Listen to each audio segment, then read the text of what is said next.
नमस्कार, आप देख रहे हैं CWB हिंदी न्यूज।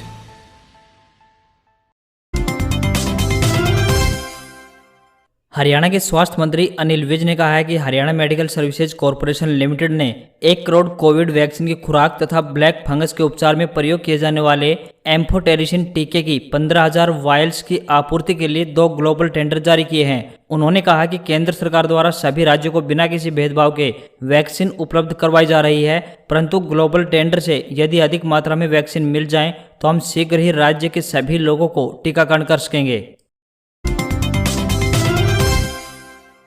ग्रामीण स्वास्थ्य सर्वे पूर्ण कर प्रदेश में अग्रणी बना झज्जर जिला, हर सदस्य का हेल्थ रिकॉर्ड बनाया। सुखद खबर यह है कि NCR क्षेत्र में झज्जर जिला प्रशासन के कुशल स्वास्थ्य प्रबंधन के कारण संक्रमण फैलाव पर काफी हद तक अंकुश लग रहा है। DC जितेंद्र कुमार ने झज्जर जिला की सर्वे टीम को निर्धारित समयावधि में सर्वे पूरा होने के कारण स्वास्थ्य सुरक्षा के सहभागी बनने पर प्रोत्साहित किया है। हरियाणा पुलिस ने साइबर जालसाजों द्वारा परिवहन सेवा की फर्जी वेबसाइट बनाने और इस पर ड्राइविंग लाइसेंस बनवाने के इच्छुक लोगों को ठगने की कोशिश के आरोप में नई दिल्ली निवासी युवक को गिरफ्तार किया है। हरियाणा पुलिस के प्रवक्ता ने जानकारी देते हुए बताया कि परिवहन सेवा की फर्जी वेबसाइट से ठगी का यह मामला हिसार निवासी द्वारा दी गई शिकायत के बाद सामने आया। पीड़ित द्वारा फर्जी वेबसाइट पर फॉर्म भरते वक्त 1593 रुपये का भुगतान किया गया। शिकायत मिलने पर साइबर क्राइम की टीम तुरंत तफ्तीश में जुट गई और तकनीकी जांच में अपराध में शामिल एक संदिग्ध को गिरफ्तार किया गया। गिरफ्तार आरोपी की पहचान कपिल कुमार निवासी भजनपुरा गढ़ी मांडू नई दिल्ली के रूप में हुई है। खंड कैथल के कई गांवों से भी सफाई के नाम पर करोड़ों रुपए के बिल पास किए गए, जबकि इस बारे में न तो सरपंचों को पता है और न ही विधायक को। इस कारण MLA ने CM को शिकायत देकर जांच की मांग की है। बताया जा रहा है कि CM मनोहर लाल ने इस मामले की जांच विजिलेंस को सौंप दी है। MLA लीलाराम ने बताया कि कई गांवों से सफाई के नाम पर घोटाले की बात सामने आ रही थी। जब उन्होंने कैथल का पता लगवाया तो कुल 14 ऐसे गांव पता चले जहां से 2.5 करोड़ रुपए नालियों व खालों की सफाई के नाम पर खर्च हुए बताए गए। कई गाँव के सरपंचों को SDM व DC को भी और साथ ही साथ स्वयं उन्हें भी इस बारे में जानकारी नहीं है, जबकि जनप्रतिनिधि होने के नाते विकास संबंधी इन कार्यों की जानकारी होनी चाहिए। बाद में राजनेताओं पर आरोप लगाए जाते हैं, इसलिए उन्होंने इस मामले की जानकारी होते ही CM से मिलकर जांच की मांग की है। हरियाणा में सभी सरकारी व प्राइवेट कॉलेजों में वैक्सीनेशन कैंप लगाए जाएंगे। उच्चतर शिक्षा विभाग के महानिदेशक की ओर से प्रदेश के सभी सरकारी, एडेड व प्राइवेट कॉलेजों के प्रधानाचार्यों को निर्देश दिए गए हैं कि वे संबंधित जिला के उपायुक्त व मुख्य चिकित्सा अधिकारी के साथ समन्वय स्थापित करके अपने अपने शैक्षणिक संस्थानों में वैक्सीनेशन कैंप आयोजित करें, ताकि वहां पढ़ने वाले विद्यार्थियों व स्टाफ को कोरोना से बचाव के लिए वैक्सीन लगाई जा सके।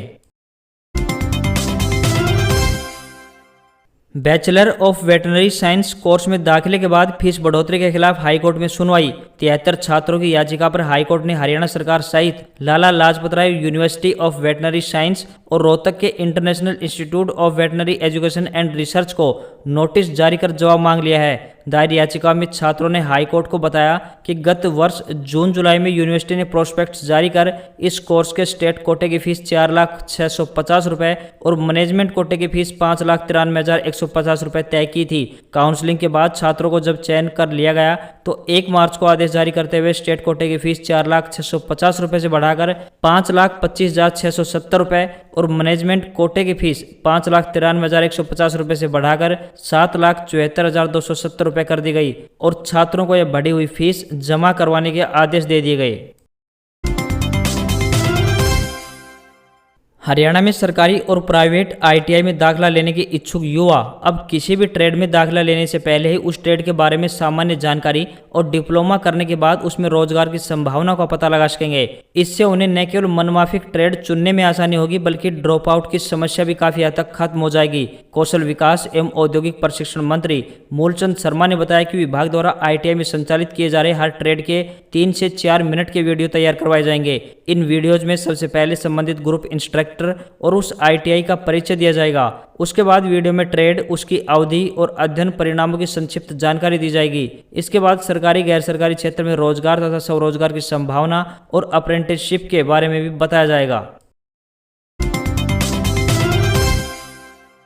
हरियाणा में संपत्ति क्षति वसूली विधेयक 2021 बिल पर राज्यपाल सत्यदेव नारायण आर्य ने अपनी मुहर लगा दी है। अब हरियाणा में यह कानून लागू हो गया है। राज्य में आंदोलनों में नुकसान की भरपाई अब नुकसान करने वाले उपद्रवियों से होगी। हरियाणा के गृह मंत्री अनिल विज ने कहा है कि राज्य में संपत्ति क्षति वसूली अधिनियम के लागू होने से किसी भी आंदोलन की आड़ में लोगों की दुकानों, रेहड़ियों, घरों, सरकारी कार्यालयों, गाड़ियों, बसों तथा अन्य सार्वजनिक संपत्ति पर नुकसान पहुंचाने वाले असामाजिक तत्वों से उसकी भरपाई की जा सकेगी। अनिल विज ने कहा कि हरियाणा सरकार ने इस कानून की अधिसूचना जारी कर दी है, जिसके बाद से यह कानून राज्य में लागू हो गया है। अब भविष्य में किसी भी आंदोलन के दौरान गरीब लोगों या सार्वजनिक संपत्ति को नुकसान पहुंचाने की मंशा में कमी आएगी। उन्होंने कहा कि आंदोलन लोकतंत्र की एक प्रक्रिया है, परंतु उसकी आड़ में नुकसान पहुंचाना गलत है।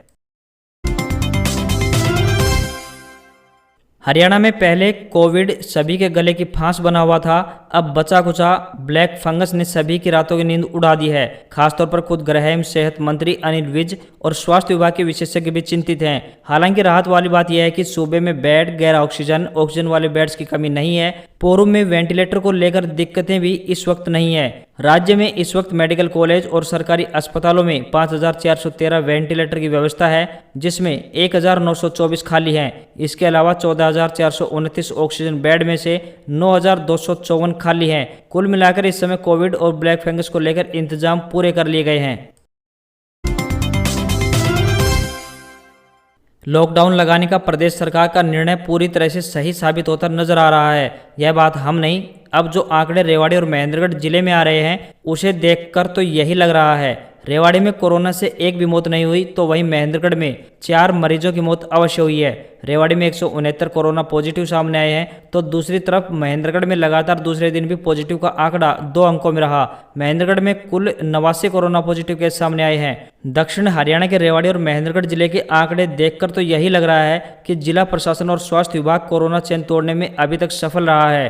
प्रशासन की माने तो शहर में वह कोरोना की चेन तोड़ चुके हैं, गाँव में यह काम अंतिम चरणों में चल रहा है।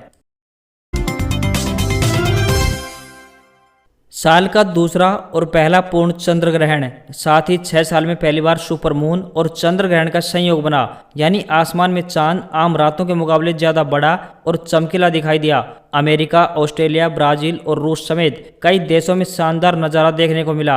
आज चांद धरती के सबसे नजदीक है। शाम को 7:19 पर खत्म हुए इस चंद्र ग्रहण को भारत के कुछ हिस्सों में देखा गया। ज्यादातर देशों में चांद बड़े आकार के साथ लाल रंग में दिखाई दिया। इस कारण इसे ब्लड मून या सुपर फ्लावर ब्लड मून भी कहा गया। बुधवार को यास ने 5 राज्यों के मौसम पर सीधा असर डाला। ओडिशा और बंगाल के कई जिलों में तेज बारिश हुई। दोनों राज्यों के करीब 12 लाख लोगों को अपना घर छोड़कर सुरक्षित स्थानों पर जाना पड़ा। हवा की रफ्तार की बात करें तो 140 किलोमीटर प्रति घंटे तक पहुंच गई। इससे कई कच्चे मकानों की छत उड़ गई। पेड़ गिरने से कई घर तहस नहस हो गए। जिस तूफान से निपटने के लिए पिछले 1 सप्ताह से तैयारियां हो रही थी, वह ओडिशा के तट से टकराकर झारखंड की तरफ निकल गया। Intelligent communication systems India limited यानी ICSIL ने driver, manager, ward boy, nursing staff समेत विभिन्न पदों पर भर्ती के लिए नोटिफिकेशन जारी किया है। इस रिक्रूटमेंट ड्राइव के जरिए कुल 111 पदों पर भर्ती की जाएगी। इन पदों के लिए इच्छुक और योग्य कैंडिडेट 27 मई दोपहर 12 बजे से 28 मई दोपहर 12 बजे तक ऑनलाइन आवेदन कर सकते हैं। इन पदों के लिए आवेदन करने वाले कैंडिडेट्स 10वीं 12वीं पास और ग्रेजुएट होने चाहिए। एजुकेशन क्वालिफिकेशन की ज्यादा जानकारी के लिए ऑफिशियल नोटिफिकेशन देख सकते हैं।